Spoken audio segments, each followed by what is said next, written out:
तो हम लोग पिछले चैप्टर में पढ़े थे कि मैग्नेटिक फील्ड जो आपका है, जो मैग्नेटिक फोर्स लगाता है, उसके बारे में हम लोग पढ़े थे। ठीक है, मैग्नेटिक फील्ड वाले जगह पे हम लोग क्या कर दिए थे, किसी चार्ज पार्टिकल को रखे थे या फिर करंट एलिमेंट को रखे थे और हम लोग देखे थे तब मैग्नेटिक फोर्स कितना लगता है। ठीक है, तो अभी हम लोग देखने वाले हैं कि जो मैग्नेटिक फील्ड जो प्रोड्यूस होता है उसके पीछे क्या कारण होता है। ठीक है, तो मैग्नेटिक फील्ड प्रोड्यूस होने के पीछे कारण होता है करंट। ठीक है, तो ये जो करंट जो कारण है या मूविंग चार्ज, चार्ज को मूव करना या फिर करंट को प्रोड्यूस करना, बात सेम होगा। एक करंट भी आपका क्या है, rate of flow of charge है आपका।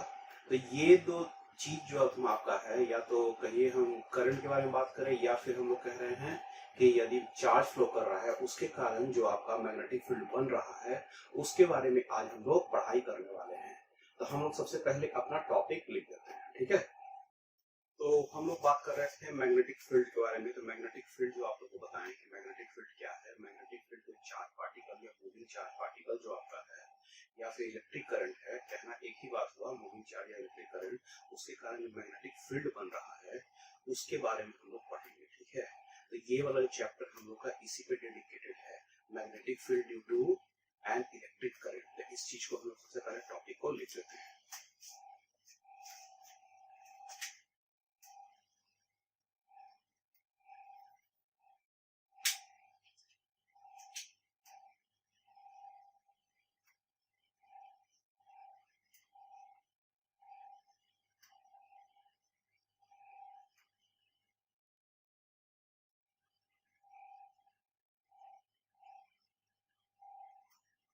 Magnetic field due to electric current. चलिए, तो अब हम लोग आ जाते हैं, एक बात इसमें कहना है और वो ये कि ये जो magnetic field due to electric current जो आपका है, उसके पीछे एक लॉ है और वो लॉ हर जगह आपका वैलिड होगा और उस लॉ का नाम है बायोट सावर्त लॉ। ठीक है, तो बायोट सावर्त लॉ जो आपका है उसके बारे में भी हम लोग पढ़ने वाले हैं यहाँ पे, और वही जो है लॉ गवर्न करेगा इस पूरे के पूरे जितना भी इक्वेशन बनने वाला है। मैग्नेटिक फील्ड जो इलेक्ट्रिक करंट का जो बनेगा, वो सबसे बेसिक लॉ, सबसे फंडामेंटल लॉ आपका बायोट सावर्त लॉ है। जितना भी फॉर्मूला बनने वाला है इसी बायोट सावर्त लॉ के हेल्प से बनने वाला है। ठीक है, तो चलिए इसके बारे में, इस चैप्टर के बारे में हम लोग लिखना स्टार्ट करते हैं और उसके बाद बायोट सावर्त लॉ का हम लोग फिगर बनाएंगे और उसके बारे में हम लोग समझने वाले हैं। ठीक है,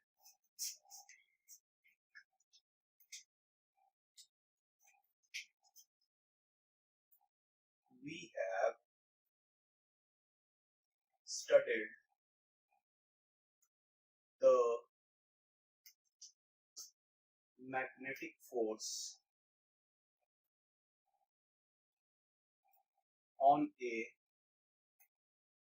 an electric current element or moving charge placed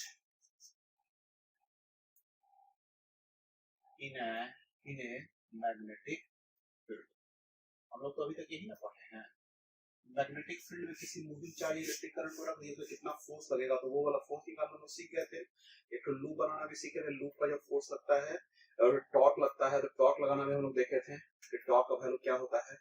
तो हम लोग यहाँ पे जो भी सीख रहे हैं वो एक्चुअली में क्या सीख रहे हैं कि मैग्नेटिक फील्ड पहले से मौजूद है और वहां पर हम लोग क्या कर रहे हैं, किसी चार्ज पार्टिकल या इलेक्ट्रिक करंट को, वायर को ला रहे हैं और उस पर मैग्नेटिक फोर्स कितना जनरेट हो रहा है उसका फॉर्मूला हम लोग पढ़ रहे हैं। अभी तक हम लोग यही पढ़े हैं। ठीक है, अब जो है हम लोग के लिए पढ़ना क्या है कि हम लोग मैग्नेटिक फील्ड जो प्रोड्यूस करता है उसके सोर्स के बारे में पढ़ेंगे। ठीक है, तो मैग्नेटिक फील्ड का मैग्नीट्यूड कितना होता है, मैग्नेटिक फील्ड का वैल्यू कितना होता है और वैल्यू कैसे निकालेंगे, कौन से फॉर्मूला से निकालेंगे, वो सब चीज अभी हम यहाँ पे जानने वाले हैं। यानी कि मैग्नेटिक फील्ड जो पहले से मौजूद था पिछले चैप्टर में, उसका सोर्स के बारे में हम लोग अभी छानबीन करेंगे कि कैसे वो मैग्नेटिक फील्ड प्रोड्यूस हो रहा है किसी भी पॉइंट पर। ठीक है, चलिए तो हम लोग इस चैप्टर में क्या देखने वाले हैं। Here in the given chapter we are going to know the source of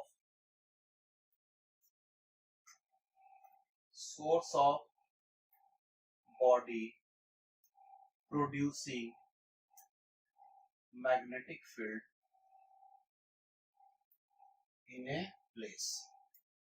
तो किसी भी प्लेस पे जो मैग्नेटिक फील्ड जो बनेगा उसके बारे में हम लोग अभी यहाँ पे देखने वाले हैं। तो हम क्या बताएं कि इस पे जो सबसे बेसिक लॉ है वो क्या है, बायो-सावर्त लॉ। जितना भी फॉर्मूला बनने वाला है वो बायो-सावर्त लॉ के हेल्प से ही बनने वाला है। तो इसके बारे में हम लिखते हैं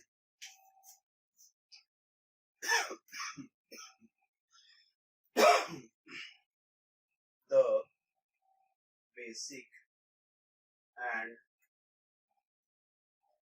fundamental law governing the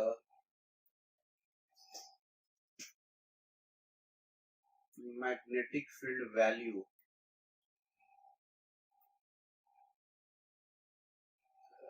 देखो इसमें पहले चीज हम लिख देते, एक लाइन से छूट गया है, उस लाइन को पहले हम लिख देते हैं, उसके बाद आगे बढ़ेंगे।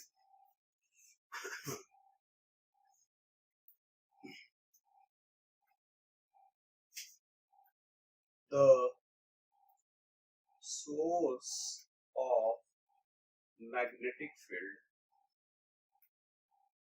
is a electric current। Source of magnetic field is electric current. ठीक है, इलेक्ट्रिक करंट क्या होता है, इस मैग्नेटिक फील्ड का सोर्स होता है, यही मैग्नेटिक फील्ड को प्रोड्यूस करता है। इसीलिए पहला जो हम मैग्नेटिक फील्ड बताए थे उसे बताए थे कि हम लोग एक वायर को रख दिए थे, स्ट्रेट वायर को, और एक मूविंग चार्ज बगल में था।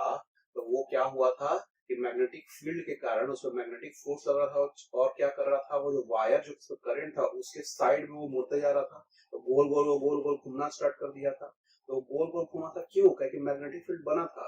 और मैग्नेटिक फील्ड कौन बनाया था, वही जो करंट एलिमेंट जो था आपका, जो वायर था जिसमें करंट था, वही मैग्नेटिक फील्ड प्रोड्यूस कर रहा था। तो उसी का वैल्यू अभी कैलकुलेट करने वाले हैं। ठीक है, the source of magnetic field is electric current. ठीक है, the basic and fundamental law governing magnetic field is bio-Savart law. ठीक है, ये सबसे बेसिक इक्वेशन आपका हो गया बायो-सावर्त लॉ। तो ये बायो-सावर्त लॉ है। अब ये ही बेसिक है, तो इसी के बारे में अब लोग छानबीन करेंगे कि बायो-सावर्त लॉ क्या फॉर्मूला दिया गया था और उस फॉर्मूला को कैसे हम लोग लिखेंगे। तो उसको सबसे पहले हम लोग एक फिगर बनाएंगे, और फिगर के आधार पर सबसे पहले हम लोग को समझना होगा कि बायो-सावर्त लॉ का जो फंडामेंटल जो फॉर्मूला है वो क्या है, और जितना फॉर्मूला बनने वाला है वो इसी के हेल्प से बनने वाला है। ठीक है, तो चलिए सबसे पहले इसको मिटा देंगे हम, और बायो-सावर्त लॉ का हम लोग क्या करते हैं, एक फिगर बना देते हैं। फिगर बनाने के बाद उसका हम लोग क्या करेंगे, इक्वेशन लिखेंगे। ठीक है, चलिए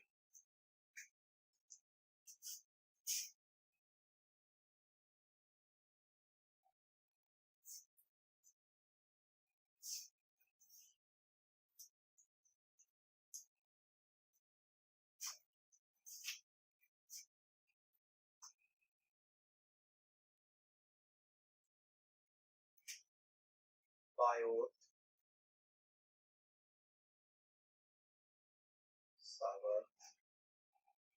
लॉ।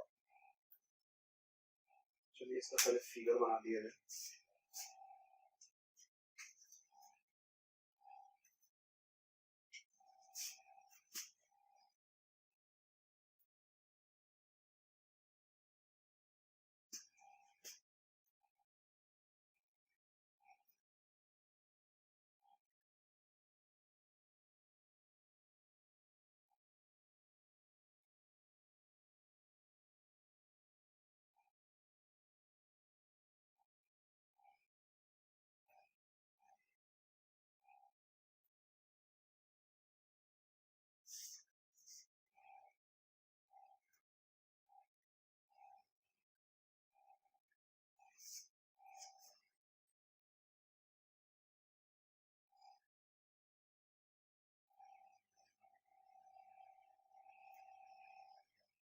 ये डीएल लेंथ हो गया इसका,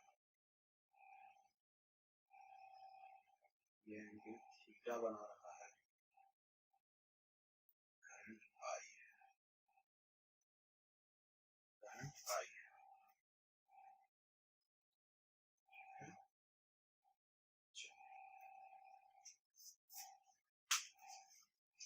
अब देखिए कि ये जो फिगर बना हुआ है, हम लोगों को कहना क्या है कि यहाँ पे एक वायर है ऐसा कर, ठीक है, उस वायर के कारण हम मैग्नेटिक फील्ड पी पॉइंट पे नहीं निकालेंगे, हम उस वायर का एक छोटा सा पार्ट लेंगे, छोटा सा पार्ट, वो क्या हो गया, डीएल लेंथ का वायर हो गया, छोटा सा एकदम। तो वो छोटा सा जो वायर है जिसमें करंट जा रहा है डीएल लेंथ वाला, तो उसको हम लोग कहेंगे करंट एलिमेंट, ठीक है। अब ये जो करंट एलिमेंट है उसके कारण जो मैग्नेटिक फील्ड बनेगा पी पॉइंट पे, उसको निकालेंगे, और ये बायो सावर्त लॉ दिया है, फॉर्मूला जो है इसी पे दिया कि एक छोटा सा लेंथ डीएल लेंथ का है जिसमें करंट जा रहा है, और वो वाला जो लेंथ है वो जिस पॉइंट पे मैग्नेटिक फील्ड आपको निकालना है, जैसे कि यहाँ पे इस पॉइंट पे, तो वो इसके साथ डीएल के साथ कितना एंगल बना रहा है उसको लिख दीजिए, ठीक है। उसके बाद जो है उसका डिस्टेंस मान लीजिए वेक्टर आर होगा, ठीक है। तो हम लोग को जो मैग्नेटिक फील्ड जो निकालना है पी पॉइंट पे इस डीएल लेने के कारण, उसका वैल्यू बायो सावर्त लॉ में है। तो according to Biot Savart law, the magnetic field due to current element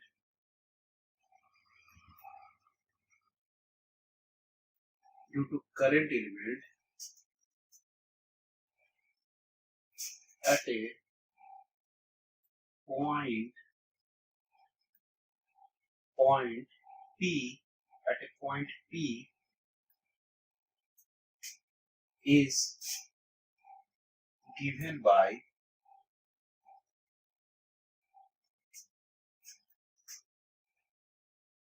vector dV is equal to 1 by 4 pi epsilon naught c square I vector dl into vector r by r cube। ये actually में दिया है bio Savart law, ये है bio Savart law, ठीक है। तो ये जो हम क्या कर रहे हैं, मैग्नेटिक फील्ड पी पॉइंट में निकाल रहे हैं उस डीएल लेंथ के कारण, डीएल लेंथ यानी छोटा सा लेंथ के कारण निकाल रहे हैं मैग्नेटिक फील्ड, तो मैग्नेटिक फील्ड भी छोटा ही सा होगा, इसीलिए डीवी मैग्नेटिक फील्ड लिए हैं, ठीक है। तो डीएल लेंथ के कारण जिसमें करंट जा रहा है उसके कारण जो मैग्नेटिक फील्ड बना वो डीवी बना, ठीक है। अच्छा, वो डी जो पॉइंट है वो कितना है, वेक्टर आर डिस्टेंस पे है, ठीक है, और करंट कितना है, आई है, ठीक है। तो ये चीज समझ में आ रहा है आपको, तो हम लोग यहाँ पे लिख लेते हैं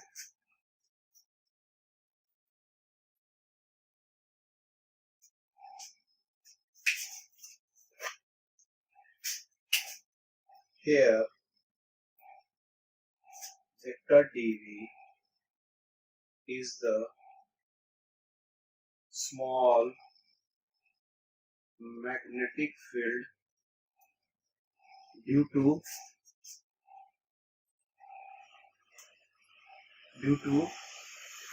length dl vector, ठीक है।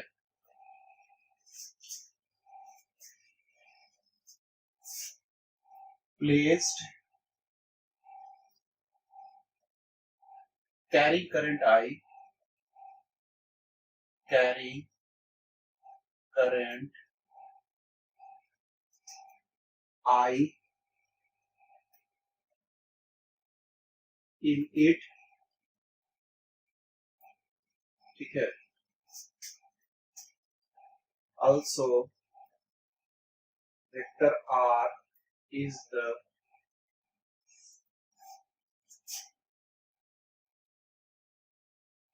length vector of the point P where magnetic field is dB। समझ में बात आ रहा है? चलिए अब इसे थोड़ा सा रिसर्च स्टार्ट करते हैं। क्या रिसर्च करते हैं इससे? देखिए ये dB है, उसके ऊपर एरो बना हुआ है, तो यानी कि मैग्नेटिक फील्ड का डायरेक्शन तो है, P पॉइंट पे मैग्नेटिक फील्ड का डायरेक्शन तो है। अब वो डायरेक्शन निकालेंगे कैसे? अब देखिए डायरेक्शन निकालने के लिए दिया हुआ है कि dl वेक्टर और r वेक्टर का क्रॉस प्रोडक्ट है, ठीक है। dl वेक्टर और r वेक्टर का क्या है? ये क्रॉस प्रोडक्ट है। तो ये जो dl जो आपका है, dl जो आपका है वो इधर है, इसका डायरेक्शन इधर है, ठीक है। और r जो आपका है वो ऐसे है, ठीक है।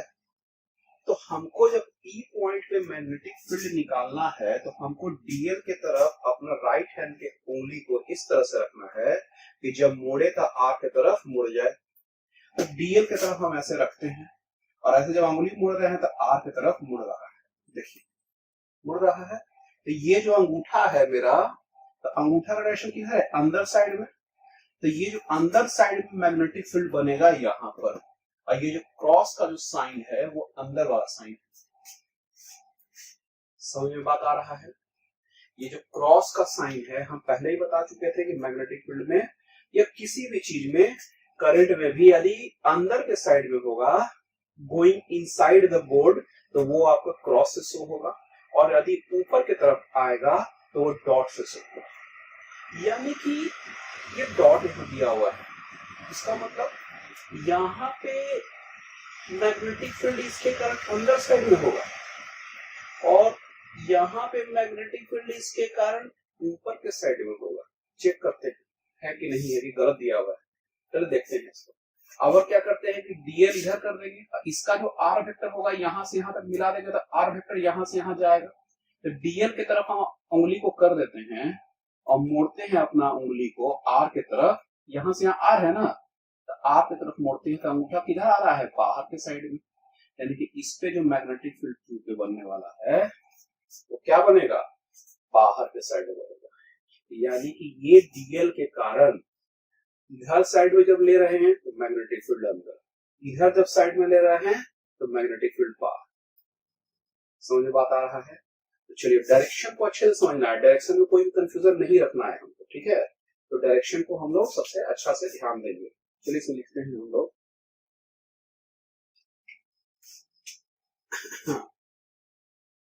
the direction of magnetic field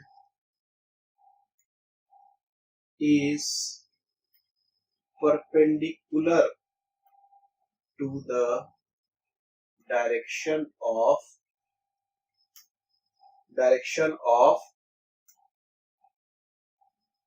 vector dl and vector r, ठीक है। और direction of magnetic field will be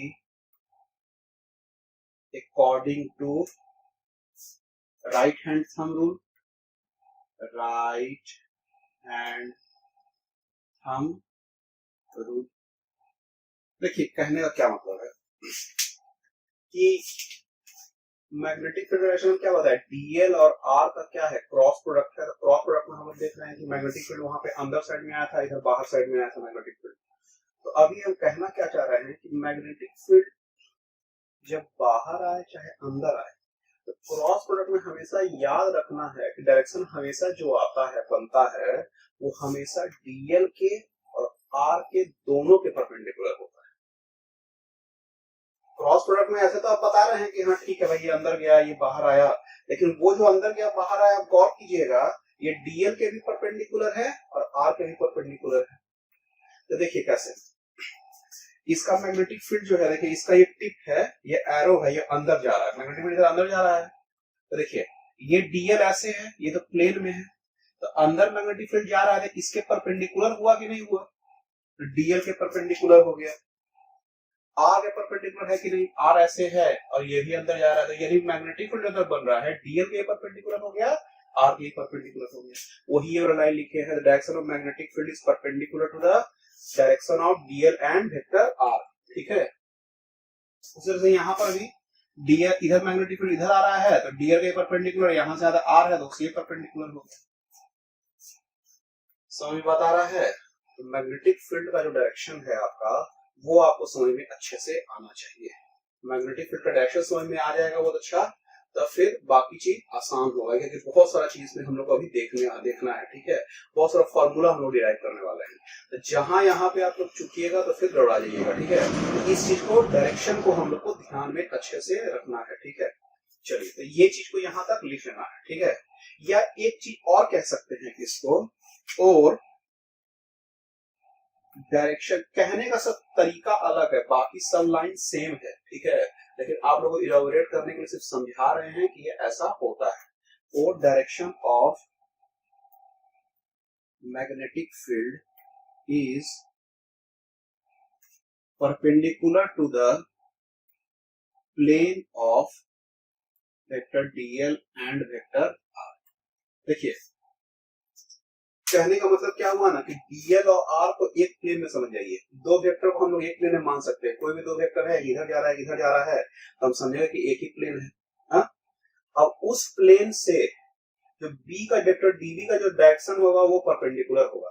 जैसे देखिए डीएल यहाँ है और आर इधर है, तो इसके लिए प्लेन बोर्ड हो गया, बोर्ड ही ना प्लेन हुआ। क्यों? क्योंकि इसमें डीएल भी आ रहा है, आर भी लिखा जा रहा है, तो ये इसका बोर्ड हो गया। क्या हो गया? इसका प्लेन हो गया। और इस प्लेन के परपेंडिकुलर है, ताकि जो डायरेक्शन जो मैग्नेटिक फील्ड का वो कहाँ है? अंदर साइड में। तो बोर्ड के परपेंडिकुलर हुआ कि नहीं हुआ? यानी कि प्लेन के परपेंडिकुलर हुआ कि नहीं हुआ? उस तरह से यहाँ पर भी हो गया। ठीक है, तो इस तरह से किसी भी तरीके से लिखिए, बात सेम हुआ, बस समझाने के लिए इसको लिखा गया है। ठीक है, चलिए, तो आगे हम इसको लिखना है अब,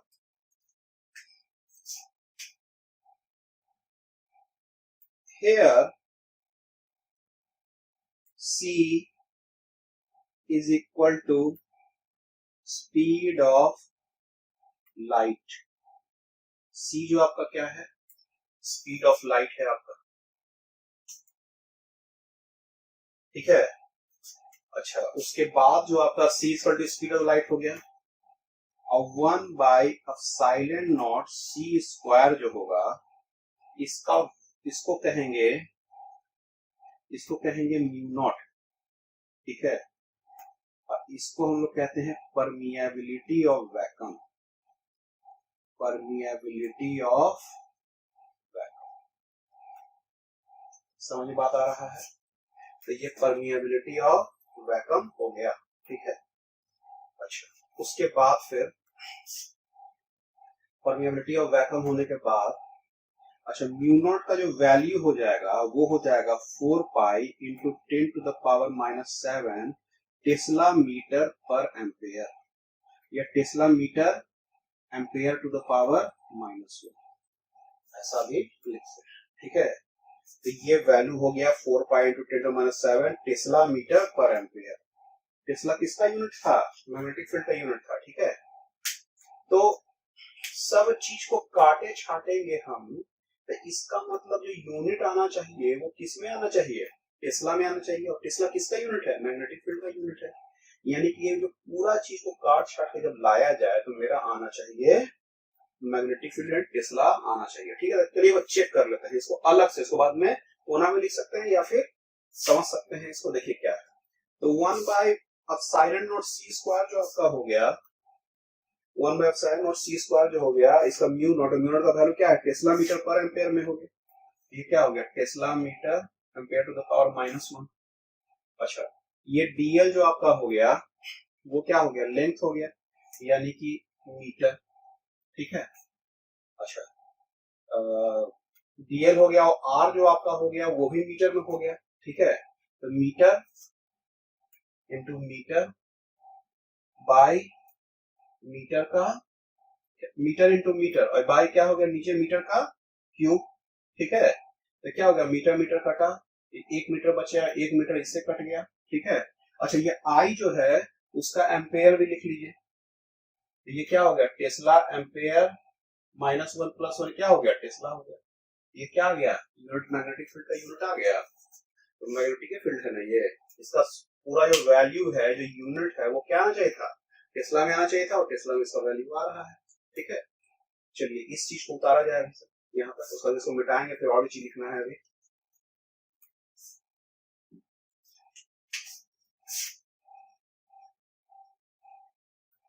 चलिए तो जो हम लोग पूरा चीज को लिख सकते हैं, 1/sin0c² को क्या लिख सकते हैं, μ0/4πi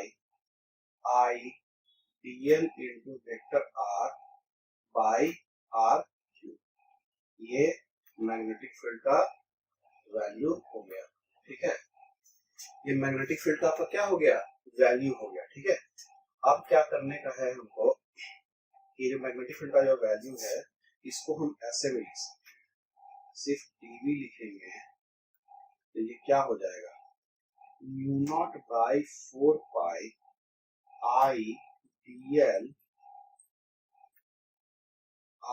dl into r sine theta, कि क्रॉस प्रोडक्ट जब हटाएंगे तो साइन थीटा बाई r का क्यूब, ये r कट गया, r², ये क्या हो गया,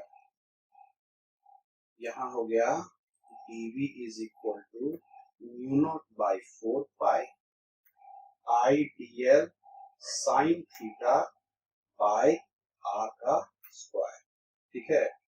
ये मैग्नेटिक फील्ड का वैल्यू आपका हो गया, ठीक है। तो हम लोग लिखते हैं, here theta is the angle between current element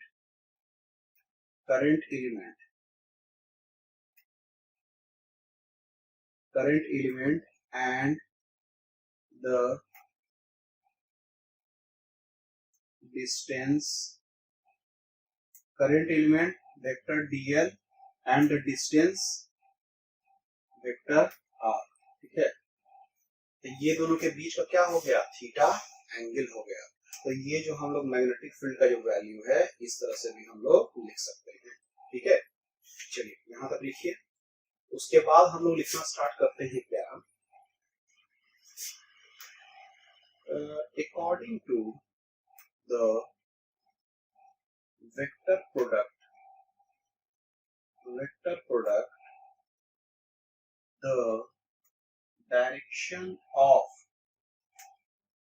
magnetic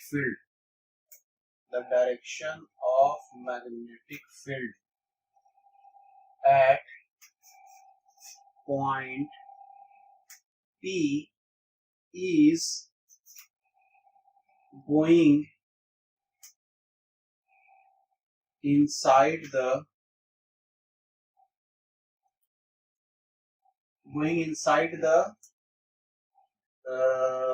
board या पेपर हम लिख सकते हैं, going inside the paper and the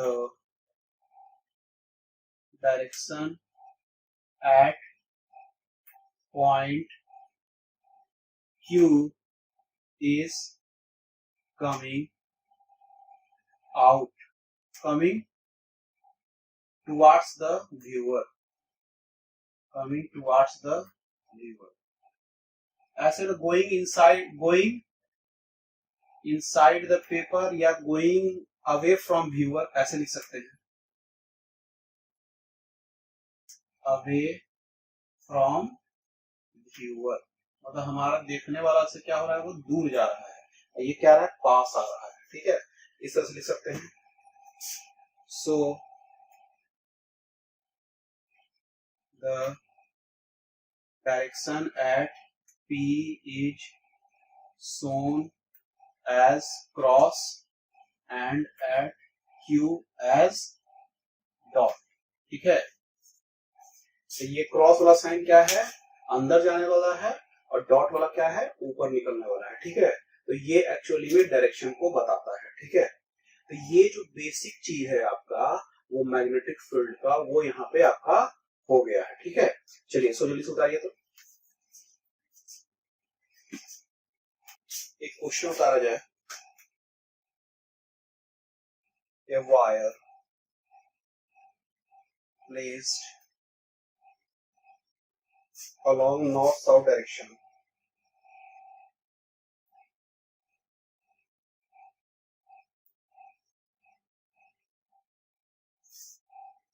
carries a current of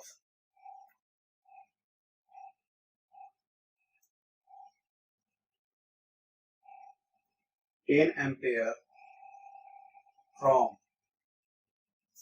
south to north.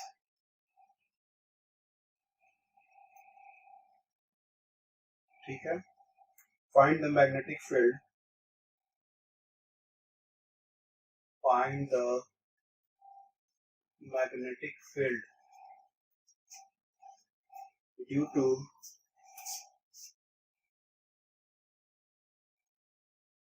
a 1 centimeter piece of wire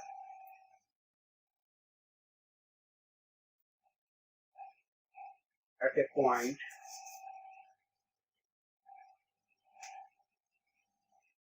200 centimeter northeast from the piece, and 200 centimeter northeast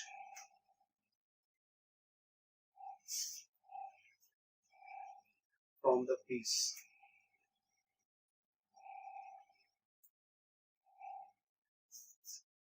चलिए वो question बोल दे रहा है। A wire placed along north-south direction carries a current of 10 ampere from south to north. Find the magnetic field due to a 1 centimeter piece of wire at a point 200 centimeter northeast from the piece. ठीक है, इसमें आपको magnetic field निकालने का है। चलिए इस question को जल्दी से उतारिए, इस आंसर को बनाते हैं।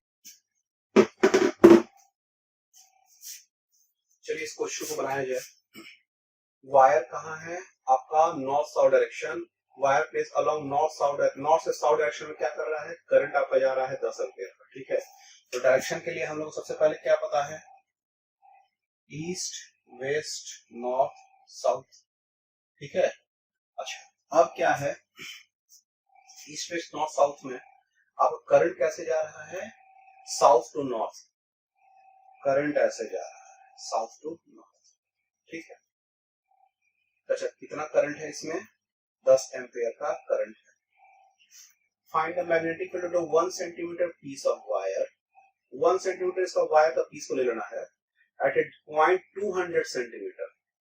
200 centimetre north east from the piece, मतलब ऐसा पॉइंट जो नॉर्थ ईस्ट डायरेक्शन में है।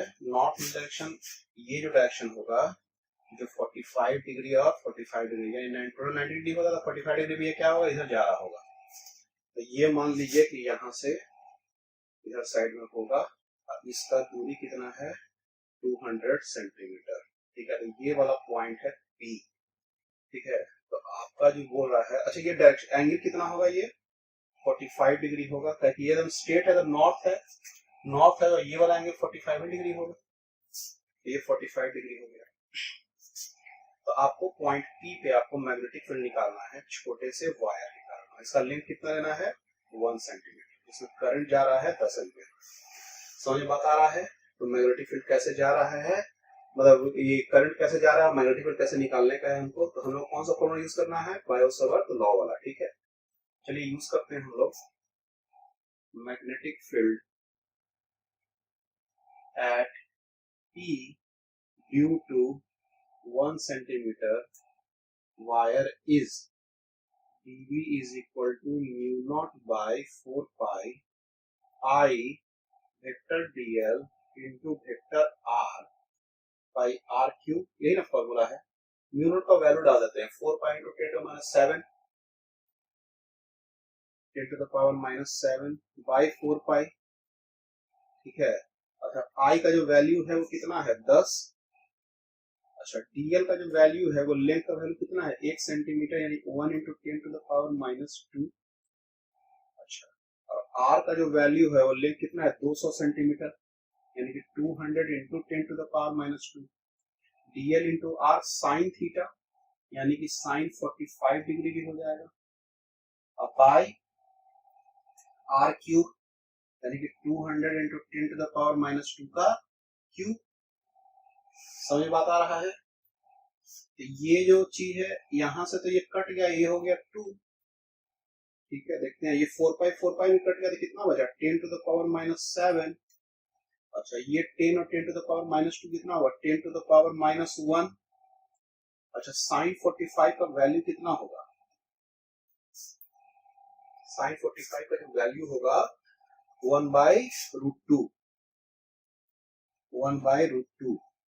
ठीक है, अच्छा ये 200 और 10 माइनस 2 क्या होगा, ये 100 नीचे आ जाएगा तो 2 बचेगा और 2 का स्क्वायर क्या हो जाएगा 4 हो जाएगा। ठीक है, तो 1 बाई 4 रूट 2 ये 10 to the power minus 7 minus 1 कितना हो जाएगा माइनस 8। ठीक है, चलिए तो इसको हम डिवाइड कर देते हैं।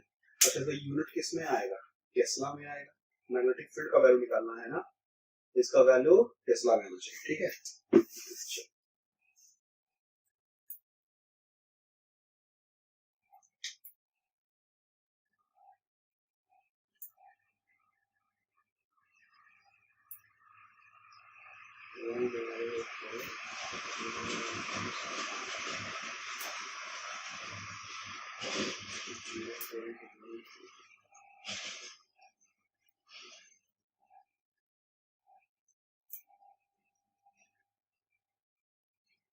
वैल्यू ऑफ मैग्नेट dl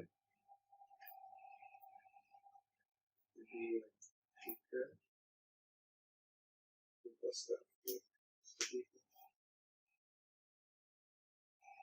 इसका आ रहा है value 1.8 into 10 to the power minus 9। 1.8 into 10 to the power minus 9 इसका यूनिट किसमें हो जाएगा टेस्ला में हो जाएगा। ठीक है, अब देखिए ये जो यूनिट आपका टेस्ला में आ गया है, अब उसका डायरेक्शन निकाला जाएगा, डायरेक्शन इसका किधर होगा। ठीक है, इस पी पॉइंट पे तो ये आपका डीएल हो गया और उससे आर की तरफ जाएंगे तो अंगूठा किधर जा रहा है अंदर साइड में, अंगूठा अंदर साइड में जा रहा है तो ये जो पी पॉइंट में जो मैग्नेटिक फील्ड का डायरेक्शन होगा वो हो जाएगा क्रॉस। ठीक है, तो यहाँ पे लिखेंगे according to vector product the direction of magnetic field will be away from viewer। ठीक है, अवे फ्रॉम व्यूअर। ठीक है, तो उसका क्रॉस से हम लोग साइन बना दिए। ठीक है, तो चलिए इस सवाल को उतार लीजिए, अब हम लोग अगले टॉपिक में आने वाले हैं। ठीक है।